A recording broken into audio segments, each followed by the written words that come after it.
Ladies, gentlemen, and tarnished of all ages, how do you feel about long, exceedingly long axes? Ones that aren't just good, but actually great. How do you feel about putting some beautiful bloody flame on these axes and then making them explode just for good measure? If that sounds like fun, then this is the build for you. If you like melting bosses with loads of bleed and big weapon hits and fire, then this is the build for you. If you like making people explode in PvP, all while being nearly completely unflinchable, then, well, you get the idea. Today's build is all based around getting the best that we can get out of the nice big meaty weapons and bleed on top of it, and also messing around with severely underappreciated Ash of War. Specifically, we're talking about Eruption.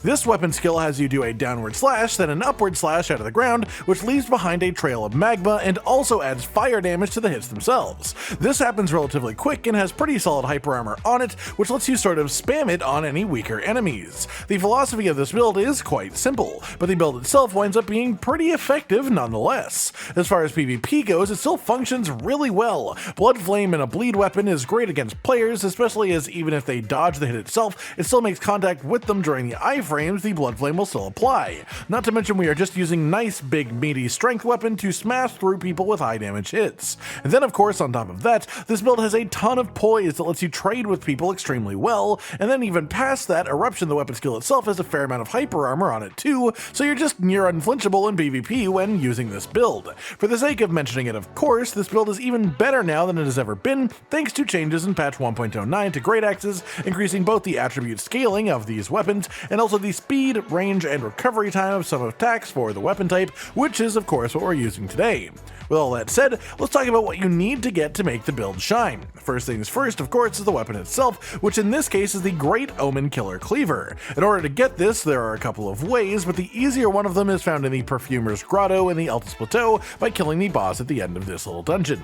On this weapon, you want to put the weapon skill Eruption for a lovely double hit combo that doesn't slam down and swipe up, leaving lava behind. You get this skill from purchasing it from Bernal. Apply this to the weapon with the heavy affinity so that it scales well with your strength.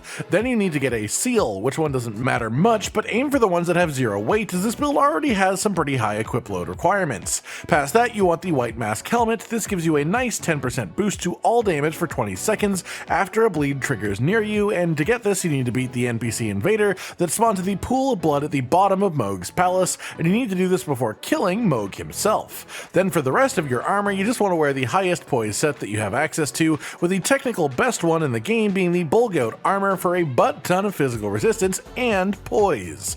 Then when it comes to your talismans, you want to grab, unsurprisingly, the Shard of Alexander. This talisman increases all damage done by weapon skills by 15%, which of course makes it worth having in any build based around these. To get this for yourself, you have to do a bit of a quest line. First you have to talk to Alexander in the desert where you fight General Radon, then you have to talk to him again in the lava pit southwest of the Seethwater Terminus site of Grace on Mount Gelmir, then finally meet up with him one last time in Crumbling Farum Missoula near the Dragon Temple Lift site of Grace. Second up, we have the Lord of Blood's Exultation Talisman, which boosts all damage that you do by 20% for 20 seconds after a bleed proc happens near you, and you get this one from the boss at the end of the Lanedell Catacombs dungeon under the city itself. Then next up, you need the Erdtree's Favor +2 Talisman for a nice big boost to your maximum health, maximum stamina, and maximum equip load, and you get this one by picking it up over here in the outer section of Lanedell after the city is turned to ash, after coming back in from the mountaintop of the giant side.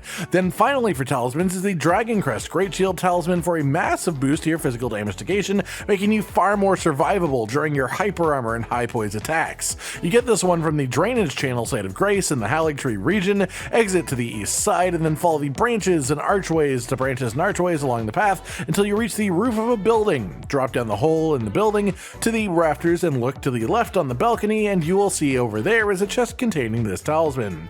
Then we move on to our wondrous Flask of Physic. Drink it. For your first tier, you want the Flame Shrouding Cracked tier, as this boosts all fire damage by 20%, including both the fire damage portion of Eruption and also the fire damage that you get from putting Bloodflame on the weapon itself. This comes from the boss at the Erdtree in the northern section of Caelid. Then the second slot is pretty much flexible, personal choice dependent on the fight at hand, but I'm a big fan of the Thorny Crack tier for this one, just to give you more damage as you get more hits in a row, as the hyper armor lets you get some nice big combos off and thus trigger this effect quite nicely. Then let's talk about our spells themselves. The first couple couple of which are generally quite predictable. First up is Golden Vow. This buffs all damage that you do by 15% and also boosts your damage reduction by 10% for 80 seconds after you cast it, and this comes from the Corpse Tent Shack on the eastern side of Mount Gelmir. Then we have Flame Grant Me Strength, which gives you a 20% damage bonus to both your physical damage and your fire damage, both of which affect us, of course, and this lasts for 30 seconds after casting. You get this one from the back of Fort Gale on the western side of Caelid. Then lastly, you want to grab Bloodflame Blade. This lights your blade up with Bloodflame for 60 seconds after you cast it, giving it both fire damage and also a nice bleed status buildup over time effect on hit.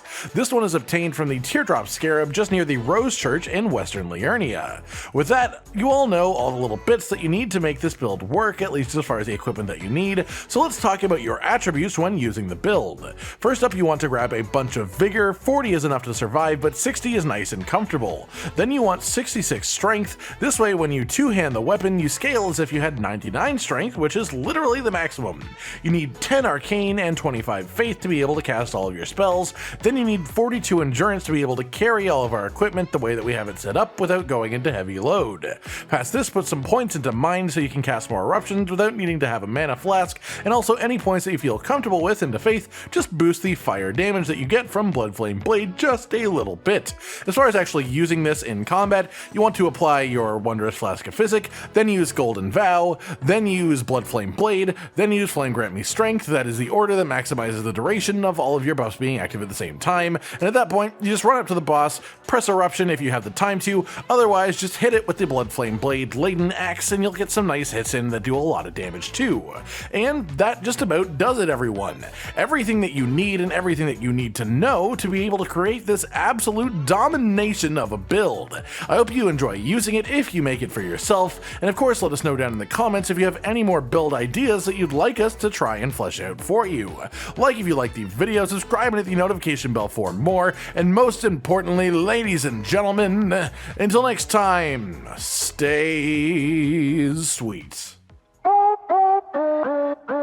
Josh, Cotton, and Hollow with the videos, dropping the humor like a hammer on your tippy toes, bringing entertainment on a daily arrangement to take our insanity and turn it into entertainment. Yes, I said entertainment twice, to reiterate that it is nice to look into your faces on a mostly daily basis when you let us in your homes to make the whole world a stage. Goodbye.